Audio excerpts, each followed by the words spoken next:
பயப்படாதே, உன்னை மீட்டு கொண்டேன், உன்னை பேர் சொல்லி அழைத்தேன் என்று சொன்னவரே, நீர் சொன்னதை செய்கிறவர், உம்மை ஆராதிக்க வருகிறோம். பயப்படாதே, உன்னை மீட்டு கொண்டே, கலங்கிடாதே, உன்னை பேர் சொல்லி அழைத்திட்டே. பயப்படாதே, உன்னை மீட்டு கொண்டே, கலங்கிடாதே, உன்னை பேர் சொல்லி அழைத்திட்டே. உன்னை தாங்குவேன், ஏந்துவேன், சுமந்திடுவேன், தப்புவிப்பேன். உன்னை தாங்குவேன், ஏந்துவேன், சுமந்திடுவேன், தப்புவிப்பேன். அவர் சொன்னதை செய்பவரே, அவர் சொல் தவறாதவரே, அவர் சொன்னதை செய்பவரே, அவர் சொல் தவறாதவரே. யாக்கோபு என்னும் சிறு பூச்சியே, பயப்படாதே என்று சொன்னீங்களே, எங்களுக்காக யுத்தம் செய்கிறவரே, உம்மை ஆராதிக்கிறோம்.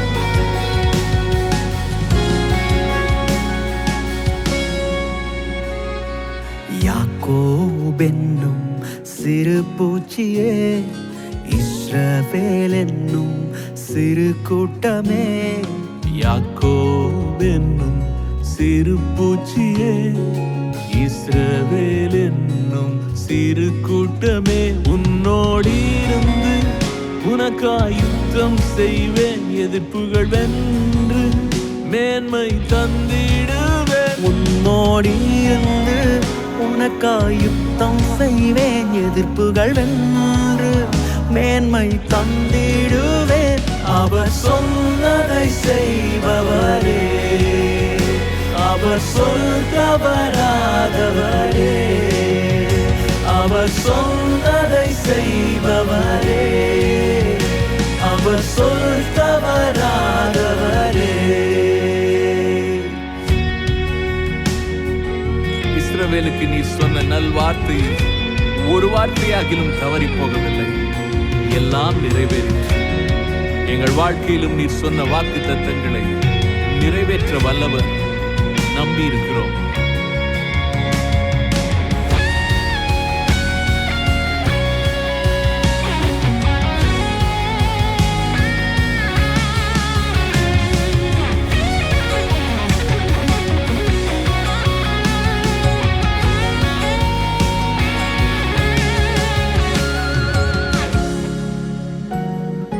இஸ்ரவேலுக்கு நீர் தந்த நல்வார்த்தை ஒன்றும் விழவில்லையே.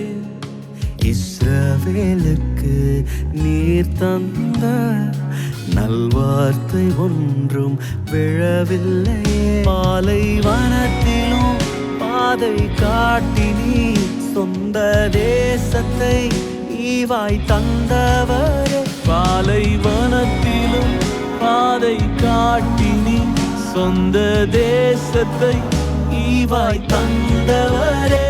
அவர் சொன்னதை செய்பவரே, அவர் சொல் தவறாதவரே, அவர் சொன்னதை செய்பவரே, அவர் சொல் தவறாதவரே, அவர் சொன்னதை செய்பவரே, அவர் சொல் தவறாதவரே, இயேசு சொன்னதை செய்பவரே,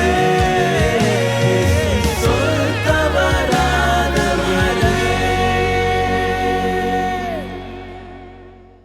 பிரைஸ் தி லார்ட். கர்த்தருடைய நாம மகிமைப்படுவதாக. இந்த நாளில் கேர்சல் செய்தியை நம்ம தியானிக்க இருக்கிறோம். சென்ற வாரம் நம்ம மத்திய 12ஆம் அதிகாரம் 22-23 வசனத்தில் நம்ம இயேசு செய்த அற்புதத்தை குறித்து நாம் தியானித்தோம். இயேசு எப்படி ஒரு அசுத்தாவி பிடித்திருந்த மனிதனை ஆண்டவர் விடுதலை செய்தார், எப்படி சுகத்தை கொடுத்தார் என்று சொல்லி நம்ம தியானித்தோம். அப்போ ஆண்டவராகிய இயேசு கிறிஸ்துக்குள்ளே இருக்கிற அந்த வல்லமை நமக்குள்ளும் அவர் இந்த நாட்களில் அப்படி நாமத்தை பயன்படுத்தும் பொழுது நாமும் அப்படிப்பட்ட அசுத்தாவிகளை துரத்த முடியும் என்று சொல்லி அவர் நமக்கு கற்றுக் கொடுத்திருக்கிறார். ஆகையால் இந்த நாளில் நாம் பார்க்க போகிற காரியம், இப்படிப்பட்ட ஊழியத்தை நம்ம செய்யும்போது, இப்படிப்பட்ட பிடியில் இருக்கிறவர்களை நாம் விடுவிக்கும் முன்பாக நம்மை நாமே நாம் ஆயத்தப்படுத்தி கொள்ள வேண்டியது மிகவும் அவசியமான ஒரு காரியமாக இருக்கிறது. ஏனென்றால் நாம் ஒரு ஆவிக்குரிய உலகத்தில் ஒரு யுத்தத்துக்குள்ளே நம்ம கடந்து போகிறது போல இந்த காரியம் இருக்கிறது. இருளின் அந்த அந்தகார சேனைகளோடு நமக்கு யுத்தம் உண்டு. அந்த யுத்தத்தில் நாம் ஜெயிக்க வேண்டும் என்றால் நாம் தேவனுடைய வல்லமையை பெற்றவர்களாய் நாம் இருக்க வேண்டும். தேவனுடைய அந்த நாமத்தில் இருக்கிற அந்த வல்லமையின் முக்கியத்துவத்தை அறிந்தவர்களாய் நாம் இருக்க வேண்டும். தேவன் எப்படிப்பட்டவராய் இருக்கிறார், அவர் எப்படிப்பட்ட வல்லமையை நமக்கு கொடுத்திருக்கிறார், இந்த வெளிப்பாடுகள் எல்லாம் நமக்கு அவசியமாக இருக்கிறது. அது மட்டுமல்ல, நாம் நம்மை ஆயத்தப்படுத்தி கொள்ள வேண்டும். தேவனுடைய வல்லமை நமக்குள்ள கிரியை செய்ய வேண்டும் என்றால் நம்மை பரிசுத்தப்படுத்தி கொள்ள வேண்டும். தேவனோடு இருக்கிற உறவு நமக்கு இருக்க வேண்டும். அப்போ தேவன் எதை நம்மிடத்தில் எதிர்பார்க்கிறாரோ அப்படிப்பட்ட வாழ்க்கை நமக்கு இருக்கும்போது தான் நாம் இப்படிப்பட்ட யுத்தத்தில் ஜெயிக்க முடியும். ஆகையால் இந்த நாளில் சில காரியங்களை நாம் தியானிக்க இருக்கிறோம்.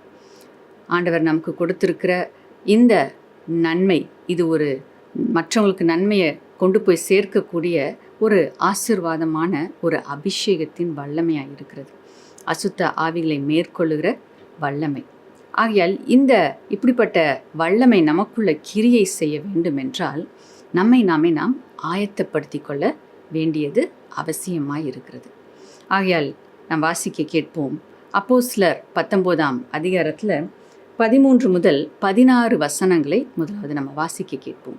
அப்பொழுது தேசாந்திரிகளாய் திரிகிற மந்திரவாதிகளாகிய யூதரில் சிலர் பொல்லாத ஆவிகள் பிடித்திருந்தவர்கள் மேல் கர்த்தராகிய இயேசுவின் நாமத்தை சொல்ல துணிந்து, பவுல் பிரசங்கிக்கிற இயேசுவின் பேரில் ஆணையிட்டு உங்களுக்கு கட்டளையிடுகிறோம் என்றார்கள்.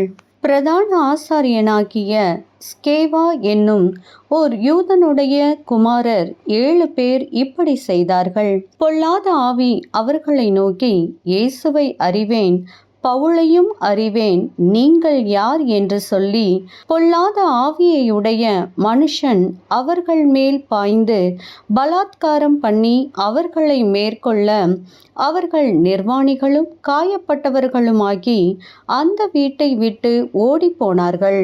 இங்கே நம்ம பார்க்கும் பொழுது ஆண்டவராகிய இயேசு கிறிஸ்துவின் நாமத்தை சொல்ல அவர்கள் துணிந்து அவர்கள் செயல்பட்டார்கள் என்று சொல்லி நம்ம பார்க்குறோம். ஏன் அப்படின்னு பார்க்கும்போது, சீஷர்கள் ஆண்டவராகிய இயேசு கிறிஸ்து நாமத்தை பயன்படுத்தும் பொழுது அசுத்த ஆவிகள் கீழ்ப்படிந்தன. அசுத்த ஆவிகள் அவர்களை விட்டு வெளியே போச்சு. ஸோ இதை பார்த்து கொண்டு இருந்த அந்த ஜனங்கள், ஏன்னா அவங்க ஏற்கனவே மந்திரம் செய்கிறவர்கள், அந்த அசுத்த ஆவின் காரியங்களை அவர்கள் அறிந்தவர்களாக இருக்கிறாங்க. அப்போ நாம் பயன்படுத்துகிற இந்த ஆவிகளை பார்க்கிலும் இந்த நாமம் அது உயர்ந்த நாமமாக இருக்கிறதே என்பதை அவர்கள் அறிந்து கொண்டு, அப்போ நாமும் பயன்படுத்தி பார்ப்போம் அப்படின்ற ஒரு எண்ணத்தில் அவங்க பயன்படுத்துகிறத நம்ம இந்த இடத்துல பார்க்குறோம். ஏனென்றால் அவர்களுக்கு தேவனோடு தனிப்பட்ட உறவு இல்லை. ஆண்டவராகிய இயேசு கிறிஸ்துவை தன் சொந்த இரட்சகராக அவர்கள் ஏற்றுக்கொள்ளவில்லை. அவர்கள் ஒரு வல்லமையாக தான் பார்த்தார்களே தவிர அவர்களுக்கு உறவு காணப்படவில்லை. ஆண்டவர் இவர்களுக்காக இந்த பூமிக்கு வந்தார், இவர்களை ரட்சிக்கும்படியாக, மீட்கும்படியாக, இவங்க பாவங்களிலிருந்து இவங்களை விடுதலை செய்யும்படியாக, இவர்களுக்காக தன்னுடைய இரத்தத்தை சிந்தி மரித்து மீண்டும் உயிரோடு எழும்பி இன்னைக்கு ஜீவனுள்ளவராக பிதாவின் வலது பாரசத்தில் அமர்ந்திருக்கிறார் என்கின்ற வெளிப்பாடு அவர்களுக்கு இல்லை. ஏதோ ஒரு வல்லமை அப்படின்னு தான் அவங்க நினைத்து கொண்டிருந்தாங்க. அப்போ நாம் இந்த வல்லமையை பெற்றுக்கொண்டோம் என்றால் இந்த அசுத்த ஆவிகளுடைய பிடியில் இருக்கிற ஜனங்களை நாமும் விடுவிக்க முடியும் அப்படின்ற ஒரு எண்ணம் அவங்களுக்குள்ளே இருந்துச்சு. அப்போ அவர்கள் வெளியரங்கமாக காரியங்களை பார்த்து, அப்போ நாமும் பயன்படுத்துவோம் என்று சொல்லி இயேசு என்கிற நாமத்தை அவர்கள் பயன்படுத்துகிறாங்க. அவங்க சொன்ன விதம் இங்கே நம்ம பார்க்கும்போது 13ஆம் வசனத்தில் பவுல் பிரசங்கிக்கிற இயேசுவின் நாமத்தில். அப்போ தெளிவாக இவங்களுக்கு தெரியுது, ஒருவேளை அவங்க யூதர்களாக இருந்தாலும் அவர்கள் இன்னும் ஆண்டவரை ஏற்றுக்கொள்ளாத ஜனங்கள் என்பதை தெளிவாக அந்த இடத்துல நம்ம பார்க்குறோம். ஏனென்றால் அவங்களுக்கும் ஆண்டவராகிய இயேசு கிறிஸ்துக்கும் உறவு இல்லை. பவுலுக்கும் ஆண்டவராகிய இயேசு கிறிஸ்துக்கும் உறவு இருந்துச்சு. அவர் அந்த அதிகாரத்தையும் வல்லமையும் அபிஷேகத்தையும் பவுலுக்கு கொடுத்திருந்தார். ஆகையால் அந்த நாமத்தை, ஆண்டவராகிய இயேசு கிறிஸ்துடைய நாமத்தை அவர் பயன்படுத்தும் பொழுது அந்த இடத்துல ஜனங்கள் விடுதலையை பெற்றுக்கொண்டார்கள். ஆனால் இவர்கள் ஆண்டவராகிய இயேசு கிறிஸ்துவை அறியாதவர்களாய் இருக்கிறார்கள். இயேசு அப்படின்றவர் இங்கே வாழ்ந்தார், நம்ம கூட தான் வாழ்ந்தார், அவர் அற்புதங்களை செஞ்சார். ஆனால் அவர் மரித்து போனார் அப்படின்ற ஒரு எண்ணத்தில் தான் அவங்க இருந்து கொண்டிருக்கிறாங்க. அப்போ இங்கே நாம் பார்க்கும் பொழுது அந்த தனிப்பட்ட உறவு அவர்களுக்கு இல்லை. இயேசு அப்படின்னு வாழ்ந்தார் என்பதை அறிந்திருந்தார்களே தவிர இயேசுவோடு தனிப்பட்ட உறவு இல்லை, ஒரு ஐக்கியம் அந்த இடத்துல காணப்படவில்லை. அப்போ இந்த காரியம் மிகவும் முக்கியமானதாக இருக்கிறது. கிறிஸ்தவர்கள் என்று பெயர் உடையவர்களாக நம்ம இருக்கலாம், நான் ஆண்டுடைய பிள்ளை அப்படின்னு நம்ம சொல்லிக்கொள்ளலாம், ஒருவேளை நம்ம ரட்சிக்கப்பட்ட அனுபவம் இருக்கலாம். ஆனால் ரட்சிக்கப்படுவது மாத்திரம் நமக்கு போதாது. நம்ம இப்படிப்பட்ட ஊழியத்தை செய்வதற்கு ரட்சிக்கப்படும் போது நமக்கு தேவன் பாதுகாப்பை கொடுக்கிறார், நம்ம மீட்டு எடுத்திருக்கிறார். ஆனால் இன்னும் அவரோடு கூட இருக்கிற அந்த ஐக்கியத்தில் நம்ம பலனுள்ளவர்களாக இருக்கும்போது மட்டுமே நாம் என்ன செய்ய முடியும், அந்த சத்ருவின் கிரியைகளை முறியடிக்க முடியும். ஏனென்றால் ஆவியானவர் நம்மை வழி நடத்துகிறபடி தான் நம்ம காரியங்களை செய்யணும், சுயமாக நாம் செய்யக்கூடாது. இப்போ இங்கே இந்த சம்பவத்தில் நம்ம பார்க்கும்போது ஆண்டவர் சொல்லலை, இயேசுவோ இல்லை ஆவியானவரோ அவங்களுக்கு நீங்கள் இவங்களுக்கு போய் விடுதலை கொடுங்க, என் நாமத்தை பயன்படுத்துங்க அப்படின்னு அவர் நடத்தவில்லை. ஏனென்றால் முதலாவது ஐக்கியம் இல்லை, அவங்களுடைய சத்தத்தை கேட்டு இவங்க செயல்படலை. இயேசு நம்மை நேசிக்கிறார், ஆவியானவர் நம்மை வழி நடத்துகிறார். அப்போ அவர்களோடு நமக்கு உறவு இருக்கும் பொழுது அந்த உறவு தான் நமக்கு என்ன செய்யணும் என்ன செய்யக்கூடாது என்பதை கற்றுக் கொடுக்கிறதா இருக்கிறது. உறவு இல்லாமல், அவருடைய வழி நடத்துதல் இல்லாமல் நாமே சுயமாய் நாம் காரியங்களை செய்வோம் என்றால் நாம் சிக்கிக்கொள்வோம். அதுதான் நம்ம இங்கே பார்க்குறோம். நான் ரட்சிக்கப்பட்டிருக்கேன், ஆண்டுடைய நாமத்தை நான் பயன்படுத்துகிறேன் அப்படின்னு சொல்லிட்டு நம்ம பயன்படுத்தினா அங்கே தேவனுடைய ஆலோசனை இல்லாமல் நாம் செயல்படுவோம் என்றால் நாம் ஆபத்தில் சிக்கிக்கொள்வோம். அப்போ இந்த இடத்துல நம்ம பார்க்குறோம், ஆவியானவர் நம்மளை வழி நடத்துகிறாரா, ஆவியானவர் சத்தத்தை கேட்டு தான் நம்ம செய்கிறோமா என்பதை நாம் அறிந்து செயல்பட வேண்டும். அப்போ முதலாவது தேவனோடு நமக்கு உறவு இருக்கணும். அப்படின்னா நமக்கு தேவனோடு ஐக்கியம் இருக்க வேண்டும். உறவு நமக்கு ரட்சிக்கும் போது நமக்கு கிடைக்கிறது. அவர் பிதாவாகவும் நாம் அவருடைய பிள்ளைகளாகவும் நம்ம இருக்கிறோம். ஆனால் பிள்ளையாக நம்ம இருக்கிறோம், ஆனால் நாம் அவரோடு ஐக்கியத்தில் இருக்கிறோமா அப்படின்றத நம்ம இன்றைக்கி சிந்தித்து பார்க்கணும். உறவு அது மாறாது. ஏன்னா நம்ம ரட்சிக்கப்பட்டிருக்கிறோம், நம்ம பாவ மன்னிப்பை பெற்றிருக்கிறோம், அவருடைய பிள்ளையாக நம்ம மாறிட்டோம்.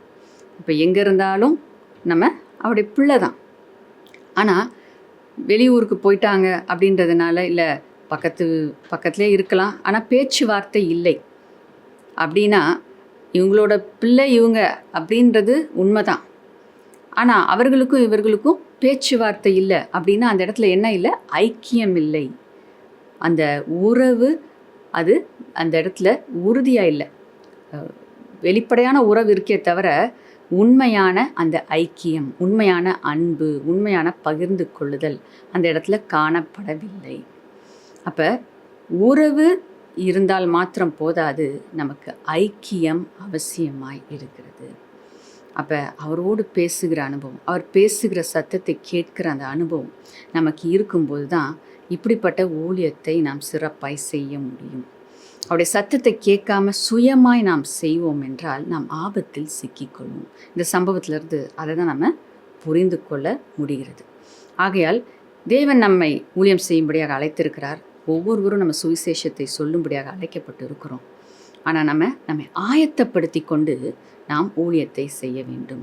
தேவனோடு ஐக்கிய இருக்கா, அவர் கூட பேசுகிற அனுபவம் இருக்கா, அவர் பேசுகிற சத்தத்தை நம்ம கேட்குறோமா, அவர் வழி நடத்துகிறாரா, இதை நாம் கவனித்து கொண்டே இருக்க வேண்டும். ஒவ்வொரு நாளும் அவரோடு ஐக்கியப்படணும். ஒவ்வொரு காரியம் செய்கிறதுக்கு முன்னாடியும் அவருடைய ஆலோசனை கேட்கணும், அவருடைய சத்தத்தை நம்ம கேட்கணும். இதை குறித்து ஆண்டவர் என்ன சொல்கிறார், நம்ம என்ன செய்யணும், என்ன செய்யக்கூடாது. அப்போ அப்படியாக அந்த ஐக்கியம், அந்த உறவு, அவர் சத்தத்தை கேட்கிற அந்த பாக்கியம் நமக்கு இருக்கும் என்றால் அதுதான் நமக்கு பாதுகாப்பாக இருக்கிறது. ஏனென்றால் அவர் நம்மை வழி நடத்துவார். அப்போ முதல் நமக்கு தேவையான காரியம் ஐக்கியம். தினமும் நாம் பேசுகிற அந்த அனுபவம் இருக்கணும், தினமும் அவருடைய சத்தத்தை கேட்குற அனுபவம் இருக்கணும்.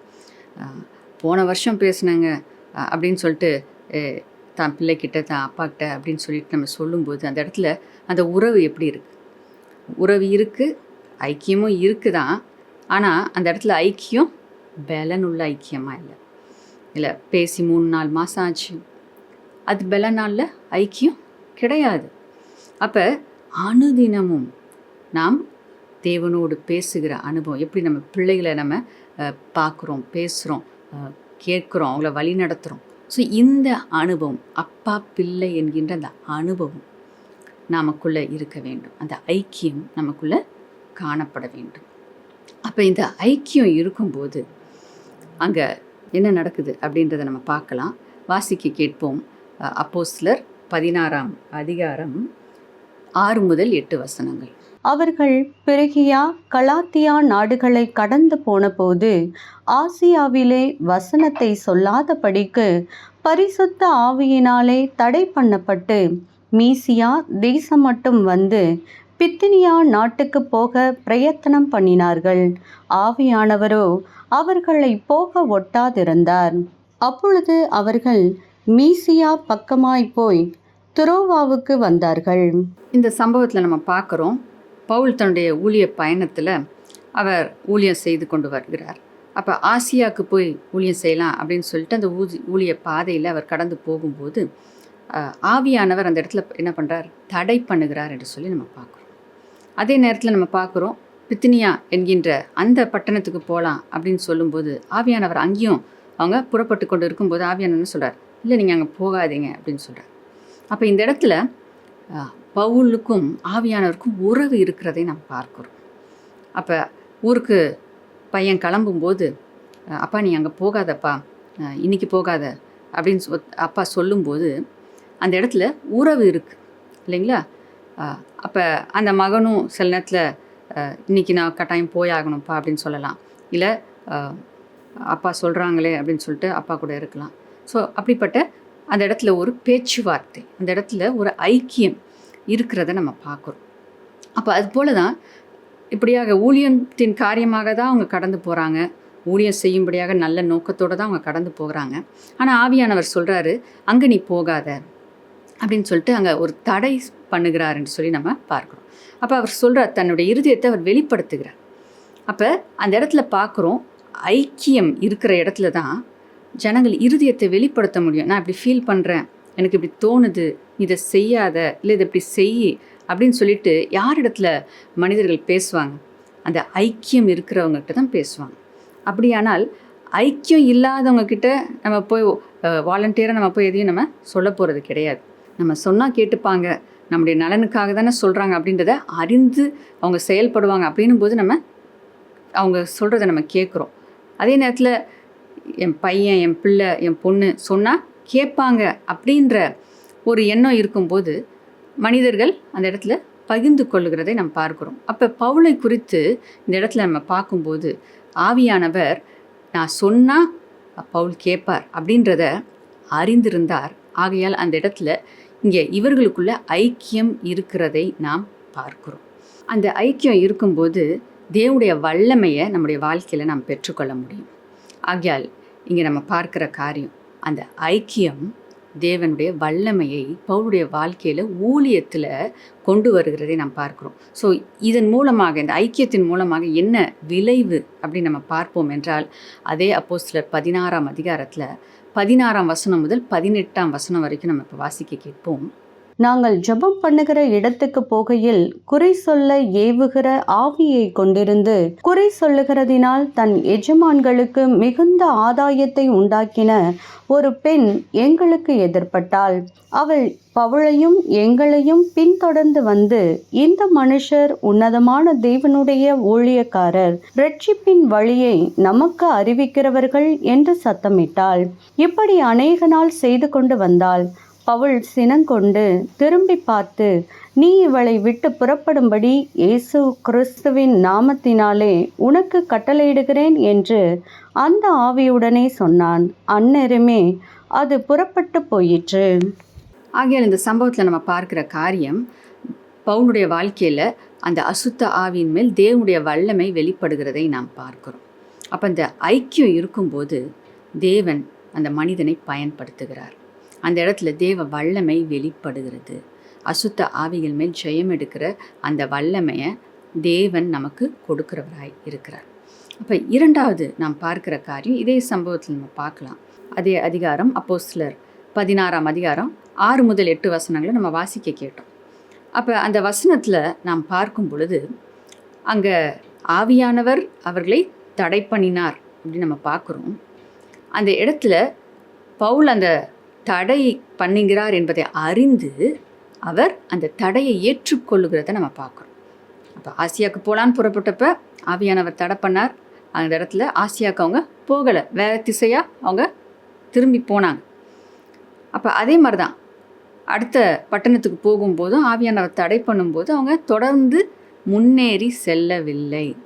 ஏற்கனவே நம்ம பார்த்த உதாரணம், அப்பா பிள்ளை ஒரு மகன் ஊருக்கு கிளம்பும்போது அப்பா சொல்கிறாரு, இப்போ போவேணாம்ப்பா அப்படின்னு சொல்லும்போது அந்த இடத்துல அந்த மகன் கீழ்ப்படிந்தாங்க அப்படின்னா அது அந்த அப்பாவுக்கு அந்த மகன் கனத்தை கொடுக்குறார் என்ற அர்த்தம். அப்போ மேபி ஒரு முக்கியமான வேலையை கூட இருந்திருக்கலாம், ஆனால் அப்பா சொல்கிறாங்களே அப்படின்னு சொல்லிட்டு அவர் அந்த இடத்துல கீழ்ப்படிந்து அந்த வீட்டில் இருந்திருக்கணும் இல்லைங்களா? அப்போ அந்த அங்கே போக புறப்பட்ட ஒரு மனிதன் வார்த்தைக்கு கீழ்ப்படிந்து இருக்கணும் அப்படின்னா அந்த இடத்துல எங்கள் அப்பா சொன்னால் கரெக்டாக இருக்கும் அப்படின்ற ஒரு நிச்சயம் அந்த மனிதனுக்கு இருக்கும்போது தான் அந்த தீர்மானத்தை அந்த மனிதன் எடுக்க முடியும். இல்லை சில நேரத்தில் இது முக்கியமா அது முக்கியமா அப்படின்னு சொல்லிட்டு நம்ம முக்கியத்துவத்தை நாம் தராசில் வைத்து பார்த்து நம்ம தீர்மானங்களை எடுக்கிறோம் இல்லைங்களா? அப்போ இங்கே பவுல் தன்னுடைய தீர்மானத்தை எப்படி எடுத்தார்? ஊழியத்துக்காக போகிறார், ஜனங்கள் ரட்சிக்கப்பட வேணும், ஆனால் ஆவியானவர் தடை பண்ணுகிறார். அப்படின்னும் போது எதற்காக, யாருக்கு பவுல் அந்த இடத்துல முக்கியத்துவத்தை கொடுத்தார் என்று சொல்லி நம்ம பார்க்கும் பொழுது ஆவியானுடைய சத்தத்துக்கு கீழ்ப்படிவதற்கு முக்கியத்துவத்தை அவர் கொடுத்ததை நாம் பார்க்கிறோம். இப்போ நான் நல்ல காரியம்தான் போகிறேன் அப்படின்னு சொல்லிட்டு இல்லைனா நான் கிளம்பிட்டேன், இவ்வளோ அரேஞ்ச்மெண்ட் பண்ணிட்டேன், டிக்கெட்டை புக் பண்ணிட்டேன், இதை பண்ணிட்டேன், அதை பண்ணிட்டேன், இப்போ நான் போய் தான் ஆகணும்னு நான் சொல்லிட்டேன் அப்படின்ற ஒரு எண்ணம் இல்லாதபடிக்கு ஆவியானவர் சொல்லுகிற அந்த சத்தத்துக்கு கீழ்ப்படுகிற அனுபவம் நமக்கு இருக்கும் என்றால் நாம் வெற்றி வாழ்க்கை வாழ்வோம், சத்ருவின் மேல் ஜெயம் எடுக்கிற வாழ்க்கை வாழ்வோம். இப்போ ஏன் ஆவியானவர் சொல்கிறார் அப்படின்றத நாம் புரிந்து கொள்ள வேண்டும். ஆவியானவர் சரியாக நம்மை வழி நடத்துவார். ஆவியானவர் நேர்த்தியாய் நம்மை வழி நடத்துவார். அவர் சொல்கிறது எப்போவுமே கரெக்டாக தான் இருக்கும். ஸோ நம்முடைய சுயம் ஒருவேளை வித்தியாசமாக யோசிக்கலாம், ஆனால் ஆவியானவருக்கு கீழ்ப்படிவது மிகவும் மிகவும் அவசியம். அதுவும் முக்கியமாக ஊழிய பாதையில் நம்ம கடந்து போகும்போது இப்படிப்பட்ட அசுத்த ஆவிகள் மேல் நம்ம ஜெயம் எடுக்க வேண்டும் என்றால் கீழ்ப்படிதல் மிகவும் முக்கியமான ஒரு காரியமாய் இருக்கிறது. அப்போ இந்த சம்பவத்தில் நம்ம பார்க்குறோம், பவுல் அந்த இடத்துல கீழ்ப்படிந்தார். அப்போ அந்த பட்டணங்களுக்கு அவர் கடந்து போகவில்லை. அடுத்ததாக அவர் மக்கதேனியா என்கின்ற அந்த பட்டணத்துக்கு ஆவியானவர் நடத்தினபடினால் ஆவியானவர் அந்த இடத்துல ஒரு சொப்பனத்தை கொடுத்து இங்கே போ அப்படின்றத உறுதிப்படுத்தினார். அப்போ போகாத அப்படின்னு சொன்னதுக்கும் கீழ்ப்படிந்தார், போ அப்படின்னு சொன்னதுக்கும் அங்கே பவுல் கீழ்ப்படிந்தார். அப்போ அந்த கீழ்ப்படிதல் அங்கே அந்த இடத்துல ஒரு வல்லமையை பவுலுடைய வாழ்க்கையில் கொடுத்ததை நாம் பார்க்கிறோம். அப்போஸ்தலர் அந்த 16ஆம் அதிகாரத்தில் 9-10 வசனங்களை நம்ம வாசிக்க கேட்போம். அங்கே ராத்திரியிலே பவுலுக்கு ஒரு தரிசனம் உண்டாயிற்று. அதென்னவெனில், மக்கதோனியா தேசத்தான் ஒருவன் வந்து நின்று, நீர் மக்கதோனியாவுக்கு வந்து எங்களுக்கு உதவி செய்ய வேண்டுமென்று தன்னை வேண்டிக் கொண்டதாக இருந்தது. அந்த தரிசனத்தை அவன் கண்டபோது அவர்களுக்கு சுவிசேஷத்தை அறிவிக்கும்படி கர்த்தர் எங்களை அழைத்தார் என்று நாங்கள் நிச்சயித்துக் கொண்டு உடனே மக்கதோனியாவுக்கு புறப்பட்டு போக பிரயத்தனம் பண்ணி. ஸோ இங்கே நம்ம பார்க்கும்போது அங்கே ஒரு சொப்பனத்தின் மூலமாக மக்கதோனியா தேசத்துக்கு போகணும் அப்படின்னு ஆண்டவர் எங்களை வழி நடத்துகிறார் என்பதை அவர்கள் அறிந்து கொண்டு, அதை நிச்சயித்து கொண்டு, ஆண்டவர் இங்கே தான் நம்மளை போக சொல்கிறார் அப்படின்ற அந்த நிச்சயத்தை பெற்றுக்கொண்டு அவர்கள் அந்த வார்த்தையின்படியே கீழ்ப்படிந்து அவங்க கடந்து போகிறாங்க. அப்போ அந்த கீழ்ப்படிதல் மூலமாக தான் தேவனுடைய வல்லமை அந்த பட்டணத்தில் கிரியை செய்ததை நம்ம பார்க்குறோம். ஏற்கனவே நம்ம வாசிக்க கேட்டோம், அந்த அசுத்தாவி பிடித்திருந்த அந்த ஒரு ஸ்திரீயை அந்த இடத்துல பவுல் ஒரு விடுதலைக்குள்ளே கொண்டு வருகிறத நம்ம வாசிக்க கேட்டோம் இல்லைங்களா? அப்போ இங்கே நம்ம பார்க்கும்போது அந்த வல்லமை எங்கிருந்து வந்துச்சு அப்படின்னு பார்க்கும்போது ஐக்கியம், முதலாவது ஐக்கியம், அந்த ஐக்கியத்திற்கு மூலமாக உண்டாகும் அந்த வார்த்தைக்கு கீழ்ப்படிதல். உறவு இருக்குது, டெய்லி பேசுகிறோம், ஆனால் ஆண்டவர் சொல்கிறதெல்லாம் கேட்குறதே இல்லை, அப்பா சொல்கிறத கேட்குறதே இல்லை அப்படின்னு அந்த இடத்துல என்ன இல்லை, கீழ்ப்படிதல் இல்லை. பேசுகிறோம், ஆனால் அந்த பேச்சுவார்த்தை எப்படிப்பட்ட பேச்சுவார்த்தையாக இருக்குது, சொல்கிறதுக்கு மாறாக நடக்கும்போது அந்த இடத்துல முரணான ஒரு ஐக்கியம் இருக்குது. அப்போ ஐக்கியம் செம்மையான ஐக்கியமாக இருக்கணும், கீழ்ப்படிதல் உள்ள அந்த ஐக்கியமாக இருக்க வேண்டும். வழி நடத்துகிற அந்த வழி நடத்துறதுக்கு ஒப்பு கொடுத்து கீழ்ப்படிந்து செயல்படும் போது தேவனுடைய வல்லமை நம்முடைய வாழ்க்கையில் நிச்சயமாய் வெளிப்படும். ஆகையால் ஆவியானோட ஐக்கியம், ஆவியானுடைய வார்த்தைக்கு கீழ்ப்படிதல், அதுதான் மிகவும் முக்கியமான காரியமாக இருக்குது. அப்போ நம்ம கீழ்ப்படிந்து நம்ம காரியங்களை செய்வோம் என்றால் அவர் அனுப்புகிற இடத்துக்கு நம்ம போனால் அவர் நமக்காக அங்கே கிரியை செய்வார், நமக்காக யுத்தத்தை செய்வார், நமக்காக ஜனங்களை விடுவிப்பார், சுகப்படுத்துவார். தேவனுடைய வல்லமை அங்கே அபரிவிதமாய் காணப்படும். நம்முடைய ஊழியத்தின் மத்தியில் ஆண்டோடைய கிரியையை நம்ம நிச்சயமாக பார்க்க முடியும். ஆண்டவர் எங்கே நம்மளை அழைத்து செல்கிறாரோ அங்கே நம்ம போகணும். அப்போ கீழ்ப்படிந்து நம்ம செயல்படும் போது தேவனுடைய வல்லமை நம்முடைய வாழ்க்கையில் செயல்படுவதற்கு ஒரு டேப்பை நம்ம திறந்து விடுறது போல் நாம் திறந்து கொடுக்கிறோம். ஆவியானவர் நமக்குள்ளே வந்து நம்மை பயன்படுத்த இந்த கீழ்ப்படிதல் ஒரு வாசலாக இருக்கிறது. கீழ்ப்படியும் போது நம்ம திறந்து கொடுக்குறோம், அந்த வல்லமை நமக்குள்ளே கடந்து வருது. அந்த வல்லமை நம் மூலமாக அநேகருக்கு ஆசீர்வாதமாய் மாறுகிறது. ஒரு மனிதனுடைய கீழ்ப்படிதல் அநேகரை ஆசீர்வதிக்கக்கூடியதாக இருக்கிறது. இன்றைக்கி ஒரு தீர்மானத்தை எடுங்க, எனக்கு கஷ்டமாக இருக்குது, நான் சரியாக சாக்ரிஃபைஸ் பண்ணணும், நான் கீழ்ப்படியணும் அப்படின்னா எனக்கு கடினமான காரியம்தான், ஆனால் அநேகர் ஆசீர்வதிக்கப்படும்படியாக நான் கீழ்ப்படிய என்னை அர்ப்பணிக்கிறேன். ஒருவேளை அந்த பிரயாணம் ஒரு கடினமான பிரயாணமாக இருந்திருக்கலாம், இல்லை நீண்ட நாள் பிரயாணமாக இருந்திருக்கலாம், ஆனால் அவங்க கீழ்ப்படிஞ்சாங்க. அதன் மூலமாக அந்த இடத்துல ஜனங்கள் ஆசீர்வதிக்கப்பட்டதை நாம் பார்க்கிறோம். ஆகையால் இரண்டாவது காரியம், கீழ்ப்படிய வேண்டும். நம்ம கீழ்ப்படியும் போது ஆவியானவர் நம்மை பயன்படுத்துவார், தேவனுடைய வல்லமை நம்முடைய வாழ்க்கையில் வெளிப்படும், நாம் பாதுகாக்கப்படுவோம். ஆண்டவர் நடத்தி நம்ம ஒரு இடத்துக்கு போயிருக்கோம் அப்படின்னா ஆண்டவர் அங்கே நம்ம என்ன பண்ண மாட்டார், விட்டு விடவே மாட்டார், ஆபத்தில் சிக்கிக்கொள்ள விடவே மாட்டார். அவர் நம்ம பாதுகாப்பார், ஏன்னா அவர் அனுப்பியிருக்கார், அவர் கூட இருக்கிறார், அவர் நிச்சயமாக நம்மளை நடத்துவார். அப்போ நம்முடைய ஊழியம் அது ஆசீர்வாதமாக இருக்கும், அநேகருக்கு நம்ம ஆசீர்வாதமாக இருப்போம். அதே நேரத்தில் தேவனுடைய பாதுகாப்பும் நமக்கு கிடைக்கும். இங்கே நம்ம பார்க்கும்போது தேவனுடைய வார்த்தை வல்லமையுள்ள வார்த்தையாக இருக்குது, அது லிமிட்லெஸ். தேவன் நமக்கு கொடுத்துருக்கிற அதிகாரம், தேவனுடைய நாமத்தை, ஆண்டவராகிய இயேசு கிறிஸ்து நாமத்தை நம்ம பயன்படுத்தி நம்ம கட்டளை இடுகிற அந்த வார்த்தையின் வல்லமை அது லிமிட்லெஸ்ஸாக இருக்குது. எவ்வளோ பெரிய காரியத்தையும் செய்ய முடியும், எப்படிப்பட்ட அற்புதத்தையும் செய்ய முடியும். ஆனால் நாம் நம்மை தகுதிப்படுத்தி கொள்ளும்போது அந்த வார்த்தையின் வல்லமை நம் மூலமாக அநேகரை கொண்டு போய் சேரும், நம் மூலமாக அநேகருக்கு அது கடந்து போகும். ஆகையால் நம்மை ஆயத்தப்படுத்தி கொள்ள வேண்டும். ஏன்னா தேவனுடைய வார்த்தை நேற்றும் இன்றும் என்றும் மாறாது, தேவனுடைய வல்லமை என்றைக்கும் மாறாது. ஆண்டவராகிய இயேசு கிறிஸ்துவின் நாமத்தில் வல்லமை உண்டு. அதே வல்லமை பவுலுக்கு வேலை செஞ்சிச்சு, ஆனால் அந்த ஆசாருடைய பிள்ளைகளுக்கு வேலை செய்யலை. காரணம் என்ன? அவர்கள் தங்களை ஆயத்தப்படுத்தி கொள்ளவில்லை. அந்த தேவனுடைய வார்த்தை அது வல்லமை உள்ளது தான், தேவனுடைய நாமம் அது வல்லமை உள்ளது தான். ஆனால் வெளிப்பாடோடு, அர்ப்பணத்தோடு, கீழ்ப்படிதலோடு நாம் செயல்படும்போது தான் அது கிரியை செய்யும். யாக்கோபு 4:7 நம்ம வாசிக்க கேட்கலாம். ஆகையால் தேவனுக்கு கீழ்ப்படிந்திருங்கள், பிசாசுக்கு எதிர்த்து நில்லுங்கள், அப்பொழுது அவன் உங்களை விட்டு ஓடிப்போவான். கீழ்ப்படிதலின் முக்கியத்துவத்தை அந்த வசனம் சொல்லுகிறத நம்ம பார்க்குறோம். தேவனுக்கு கீழ்ப்படிந்திருங்கள், பிசாசை எதிர்த்து நில்லுங்கள், அப்பொழுது அவன் உங்களை விட்டு ஓடி போவான். இந்த இடத்துல நம்ம பார்க்குறோம், பிசாசை எதிர்த்து நில்லுங்கள், அப்பொழுது அவன் உங்களை விட்டு ஓடி போவான் அப்படின்னு மாத்திரம் சொல்லலை. பிசாசை எதிர்த்து நிற்பதற்கு முன்பாக நாம் செய்ய வேண்டிய ஒரு முக்கியமான காரியம் என்னென்று சொல்லி நாம் பார்ப்போம் என்றால், தேவனுக்கு கீழ்ப்படிய வேண்டும். தேவனுக்கு கீழ்ப்படிந்த அந்த கீழ்ப்படுகிற வாழ்க்கை இருக்கும்போது நாம் பிசாசை எதிர்த்து நிற்போம் என்றால் பிசாசு நமக்கு முன்பாக நிற்க முடியாது, அவன் ஓடி போவான். அதான் நம்ம இங்கே பார்க்குறோம். அப்போ இந்த இடத்துல நாம் கற்றுக்கொள்கிற காரியம், கீழ்ப்படிதல் எவ்வளவு முக்கியமான ஒரு காரியம். தேவனுடைய வல்லமை நம்முடைய வாழ்க்கையில் வெளிப்படுவதற்கு அது மிகவும் முக்கியமான ஒரு காரியமாய் இருக்கிறது. ஆகையால் கீழ்ப்படிந்து நாம் சத்துருக்கு எதிர்த்து நிற்கும்போது தேவன் நம் சார்பாக நமக்காக செயல்படுகிறவராய் இருக்கிறார், நம்மை பயன்படுத்துவார். 3வது காரியம், நமக்கு இருக்க வேண்டிய காரியம் விசுவாசம். விசுவாசத்தோடு நாம் காரியங்களை செய்வோம் என்றால் நிச்சயமாய் நாம் ஜெயம் எடுப்போம், நாம் பெரிய காரியங்களை கர்த்தருக்காக செய்ய முடியும்.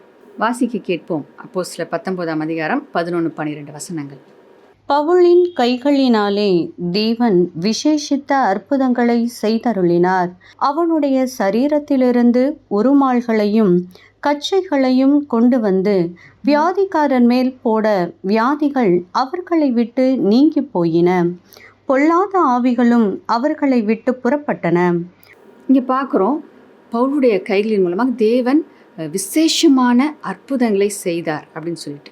எப்படிப்பட்ட அற்புதம் அப்படின்னு பார்க்கும்போது அவருடைய கைக்குட்டைகள், அவருடைய அந்த மேல் அங்கி இதெல்லாம் கொண்டு வந்து வியாதியஸ்தர்கள் மேலே இல்லை அசுத்தாவி பிடித்திருக்கவங்க மேலே கொண்டு வந்து போடும்போது அவர்கள் விடுதலையை பெற்றுக்கொண்டார்கள், சுகத்தை பெற்றுக்கொண்டார்கள் என்று சொல்லி வசனத்தில் நம்ம பார்க்குறோம். அப்போ இந்த இடத்துல நம்ம பார்க்கும்போது இப்படிப்பட்ட அசாதாரணமான காரியம், இப்போ ஆண்டவராகிய இயேசுக்கு சொல்லி ஆடையை கொண்டு வந்து போட்டு சுகப்படுத்தினாங்க அப்படின்னு நம்ம பார்க்கல. ஆனால் ஆடையை தொட்டப்ப அந்த ஸ்திரீ சுகத்தை பெற்றுக்கொண்டாள். அப்படின்னா இங்கே நம்ம பார்க்கும்போது ஆண்டவராகிய இயேசு கிறிஸ்து செய்த அற்புதங்களையும் செய்தாங்க, அப்போ அதை பார்க்கலும் விசேஷித்தமான காரியங்களும் செய்தாங்க அப்படின்னு சொல்லிட்டு வேதத்துலேயே நம்ம பார்க்குறோம். அப்போ இங்கே வித்தியாசமாக ஆண்டவர் ஆகிய இயேசு கிறிஸ்து இந்த பூமியில் இருந்தப்ப செய்யாத காரியங்களை கூட சீஷர்களை கொண்டு தேவன் செய்தார் அப்படின்றதுக்கு ஒரு அத்தாட்சியை நம்ம இங்கே பார்க்குறோம். அப்படின்னா இன்னைக்கு ஆண்டவர் நம்மையும் பயன்படுத்த முடியும். இன்னொரு உதாரணத்தையும் நம்ம வாசிக்க கேட்கலாம். அப்போஸ்தலர் 5:15-16 நம்ம வாசிக்க கேட்போம். பிணியாளிகளை படுக்கைகளின் மேலும் கட்டில்களின் மேலும் கிடத்தி பேதுரு நடந்து போகையில் அவனுடைய நிழலாகிலும் அவர்களில் சிலர் மேல் படும்படிக்கு அவர்களை வெளியே வீதிகளில் கொண்டு வந்து வைத்தார்கள். சுற்று பட்டணங்களிலுமிருந்து திரளான ஜனங்கள் பிணியாளிகளையும் அசுத்த ஆவிகளால் பாதிக்கப்பட்டவர்களையும் எருசலேமுக்கு கொண்டு வந்தார்கள். அவர்கள் எல்லாரும் குணமாக்கப்பட்டார்கள். இப்போ இங்கேயும் நம்ம பார்க்குறோம், பேதுருடைய நிழல் படும்படியாக வியாதியஸ்தர்களையும் அசுத்தாவி பிடித்தவர்களையும் கொண்டு வந்து வைக்கிறாங்களாம். அங்கே பேதுரு அங்கே அந்த தெருவில் நடந்து வரும் பொழுதே அங்கே இருக்கிற ஜனங்கள் விடுதலையும் சுகத்தையும் பெற்றுக்கொண்டார்கள். அப்போ இப்படி ஆண்டவராகிய இயேசு கிறிஸ்து இந்த பூமியில் இருந்தப்போ இப்படிப்பட்ட ஒரு அற்புதத்தை அவர் செய்யலை, ஆனால் பேதுருவை கொண்டு தேவன் செய்தார். அப்போ ஆண்டவர் சொன்ன அந்த வார்த்தையை நிறைவேறுகிறதை நாம் பார்க்கிறோம். இயேசு தொட்டு சுகப்படுத்தினார், கட்டளை கொடுத்து சுகப்படுத்தினார். இங்கே நம்ம பார்க்கும்போது பேதுரு நடந்து வரும் பொழுதே தேவ பிரசனம் அந்த தெருவை நிரப்புச்சு. அந்த நிழல் படுகும் பொழுது அந்த தேவனுடைய வல்லமை அந்த ஜனங்களை சுகமாக்கியது, விடுதலையை கொடுத்தது என்று சொல்லி நாம் பார்க்கிறோம். அப்போ அவர்கள் விசுவாசித்தார்கள். அவர்கள் இயேசு செய்ததை பார்க்கிலும் மிகவும் அதிகமான அற்புதங்களை, இப்படிப்பட்ட அற்புதங்களை அவர்கள் செய்ய முடிஞ்சிச்சு. அப்படின்னா இன்னைக்கு நாமும் விசுவாசிக்கும் பொழுது இயேசு செய்ததையும் நம்ம செய்ய முடியும். இயேசு இது வரைக்கும் செய்யாததையும் அவர் நம் மூலமாக அவர் செய்ய வல்லவராய் இருக்கிறார். இதற்கு காரணம் விசுவாசம். நாம் விசுவாசிக்கும் போது கர்த்தர் நம்மை பயன்படுத்துகிறவராய் இருக்கிறார். பவுல் தேவன் மேல் உறுதியாய் நம்பியிருந்தார். பேதுரு உறுதியாய் நம்பியிருந்தார். அவருடைய விசுவாசம் தேவன் மேல் இருந்தது. அசைக்க முடியாத விசுவாசம். அவங்களுடைய வாழ்க்கையில் காணப்பட்ட இந்த விசுவாசம் நமக்குள்ளும் காணப்படும் என்றால் தேவன் நம்மை பயன்படுத்துகிறவராய் இருக்கிறார். பார்க்குறோம், அந்த விசுவாசம் நமக்குள்ளே வரணும் அப்படின்னா கிறிஸ்து எனக்குள்ளே இருக்கிறார். அவர் என் மூலமாக வெளிப்பட விரும்புகிறார். அவர் என்னை பயன்படுத்த விரும்புகிறார். அவர் எனக்குள்ளே இருக்கிறதுனால அவர் கிரியை செய்கிறார் என்கின்ற வெளிப்பாடு நமக்குள்ளே இருக்கும் என்றால் நம்ம விசுவாசிப்போம். அதேவுடைய வார்த்தையில் இருக்கிற வெளிப்பாடை பெற்றுக்கொள்ள நமக்குள்ளே இருக்கிற விசுவாசம் பலனடையும். நான் அல்ல, இனி கிறிஸ்துவே எனக்குள் ஜீவிக்கிறார். அப்போ அந்த வெளிப்பாடு அதுதான் நமக்கு விசுவாசத்தை கொடுக்குது. நான் இந்த காரியத்தை செய்யலை, எனக்குள்ளே இருக்கிற கிறிஸ்து இதை செய்வார் அப்படி நம்ம நம்பும்போது அதுதான் அந்த விசுவாசத்தை கட்டி எழுப்புகிறது. அந்த விசுவாசம் நமக்குள்ளே இருக்கும் பொழுது தேவன் நம்மையும் பயன்படுத்துவார். உங்களை ஆண்டவர் பயன்படுத்துவார். இன்றைக்கி 3 காரியங்களை நம்ம பார்த்தோம். முதலாவது, நாம் தேவனோடு ஐக்கியத்தில் இருக்கணும். 2வது, அவருடைய வார்த்தைக்கு நாம் கீழ்ப்படிய வேண்டும். 3வது, விசுவாசிக்க வேண்டும். இப்படி நாம் ஆயத்தப்படுத்தி கொள்வோம் என்றால் அசுத்த ஆவிகள் மேல் ஜெயம் எடுக்க கர்த்தர் நமக்கு உதவி செய்வார். ஆயத்தமில்லாமல் நாம் ஊழியத்தை செய்யாதபடிக்கு ஜாக்கிரதையாக இருப்போம். இன்னும் பலவிதமான விதத்தில் ஆவியானவர் நம்மை நடத்தும் போது, வார்த்தைக்கு கீழ்ப்படிய நம்மை நடத்தும் போது நம்மளை எப்படி ஆயத்தப்படுத்தி கொள்ளணும், நம்ம எப்படி பரிசுத்தப்படுத்தி கொள்ளணும், நம்ம ரட்சிப்பை முக்கியத்துவப்படுத்தணும். ஸோ இதெல்லாம் ஆவியானவர் கற்றுக் கொடுக்கிற காரியங்களை நாம் கற்றுக்கொண்டு அதை நாம் செயல்படுத்துவோம் என்றால் அசுத்த ஆவிகள் மேல் ஜெயம் எடுக்க கர்த்தர் நமக்கு உதவி செய்கிறவராய் இருக்கிறார். ஆக இன்னைக்கு நம்ம கற்றுக்கொண்டது 3 காரியங்கள். இந்த காரியங்களை நம்ம செயல்படுத்துவோம். கர்த்தர் உங்களை நிச்சயமாய் பயன்படுத்துவாராக. நாம் ஜெபிக்கலாமா? ஸ்தோத்திரம் அப்பா, உமக்கு நாங்கள் நன்றி செலுத்துகிறோம். உடைய கிருபைக்காக நன்றி செலுத்துகிறோம். நீ கற்றுக் கொடுத்த இந்த வார்த்தைகளுக்காக நாங்கள் நன்றி செலுத்துகிறோம் அப்பா. எங்களை நாங்கள் ஆயத்தப்படுத்தி கொண்டு அப்பா ஊழியத்தை செய்ய எங்களுக்கு உதவி செய்யுங்க. சுவிசேஷத்தை சொல்ல எங்களுக்கு உதவி செய்யுங்க அப்பா. நாங்கள் ஆயத்தப்படுத்தி கொண்டு அப்பா நாங்கள் செயல்படும் பொழுது எங்களை நீங்கள் பயன்படுத்த போகிறதற்காக நன்றி. விசேஷ விதமாய் பயன்படுத்த போகிறதற்காக நன்றி. மனிதர்கள் நினைத்து பார்க்காத காரியங்களை செய்ய அப்பா நீர் எங்களை அப்படியாக பயன்படுத்த போகிறதற்காக நன்றி செலுத்துகிறோம் அப்பா. இந்த நாள வார்த்தையை கேட்டு அப்படியாக தங்களை ஆயத்தப்படுத்தி கொள்ள ஒப்பு கொடுத்திருக்கிற ஒவ்வொருவர் மீதும் உங்களுடைய கரம் இறங்கி வரட்டும், உங்களுடைய வல்லமை இறங்கி வரட்டும், உங்களுடைய அபிஷேகம் இறங்கி வரட்டும் அப்பா. இவர்கள் தங்களை அர்ப்பணித்து அப்பா ஐக்கியத்தை பலப்படுத்தி தங்களுடைய வாழ்க்கையில் உங்களுடைய சத்தத்துக்கு செவி கொடுத்து அதுக்கு கீழ்ப்படிந்து விசுவாசத்தோடு செயல்படும் பொழுது அப்பா அவர்களுக்கு அவருடைய வாழ்க்கையில் அற்புதங்களையும் அடையாளங்களையும் நீர் செய்வீராக. அவர்களை கொண்டு அநேகரை நீர் ரட்சிப்பீராக. அவர்கள் மூலமாக அநேகர் விடுவிக்கப்படுவார்களாக. அப்போ நீர் ஒவ்வொருவரையும் தொடுவீராக. ஒவ்வொருவருக்கும் உங்களுடைய வல்லமையை கொடுத்து நீர் நடத்துவீராக. உங்களுடைய வல்லமையை நாங்கள் பெற்றுக்கொண்டு உமக்காக சாட்சியாய் ஜீவிக்க, பெரிய காரியங்களை செய்ய அப்போ ஆத்துமாக்களை அறுவடை செய்ய, உங்களுடைய களஞ்சியங்கள்லேருந்து சேர்க்க நீங்கள் ஒவ்வொருவரையும் நீர் பலப்படுத்துவீராக ராஜா. நீர் செய்கிறதற்காக நன்றி செலுத்துகிறோம். இந்த நாளில் வார்த்தை கேட்டு அர்ப்பணித்த ஒவ்வொருவரையும் நீர் பலப்படுத்துவீராக. எங்கெங்கே இருக்கிறாங்களோ அந்த பகுதியில் நீங்கள் பயன்படுத்துங்க. அநேக ஆத்துமாக்கள் அப்பா உமண்டை சேர்க்கப்படட்டும் அப்பா. நீர் செய்கிறதற்காக நாங்கள் நன்றி செலுத்துகிறோம். விசேஷமாக உங்களுடைய பாதுகாப்பு ஊழியத்தை செய்கிற ஒவ்வொருவரோடும் உங்களுடைய பாதுகாப்பு இருப்பதாக என்று நாங்கள் ஜெபிக்கிறோம். கல்வாரி சிலுவையில் சிந்தப்பட்ட அந்த இரத்தத்துக்குள்ளே நாங்கள் ஒப்பு கொடுத்து நாங்கள் ஜெபிக்கிறோம். ஒவ்வொருவரையும் நீர் மூடிக்கொள்வீராக, வேலி அடைப்பீராக. உங்களுடைய இரத்தத்தினால அப்பா நீங்கள் மூடிக்கொள்ளுங்க ராஜா. எந்த தீங்கும் பொல்லாப்பும் சத்ருவின் கிரியைகளும் அவர்களை தொடாதபடிக்கு நீங்கள் வேலி அடைங்க அப்பா. ஒவ்வொருத்தரும் தங்களை அப்பா உங்களுடைய இரத்தத்தினால கழுவி பரிசுத்தப்படுத்தி கொண்டு அப்பா உங்களுடைய சத்தத்துக்கு செவி கொடுத்து செயல்பட அப்பா அவர்களுக்கு நீர் உதவி செய்வீராக. ஆவியானவரை வழி நடத்துவீராக. நீர் செய்கிறதற்காக நாங்கள் நன்றி செலுத்துகிறோம். உமக்கே துதி கனமகிமை எல்லாவற்றையும் ஏறெடுக்கிறோம். இயேசுவின் நாமத்தில் பிதாவே, ஆமென். God bless you. நாம் கேட்ட சத்தியங்களை நம்ம செயல்படுத்துவோம். கர்த்தர் உங்களை விசேஷ காரியங்களை செய்கிறவர்களாய் நிச்சயமாய் மாற்றும்.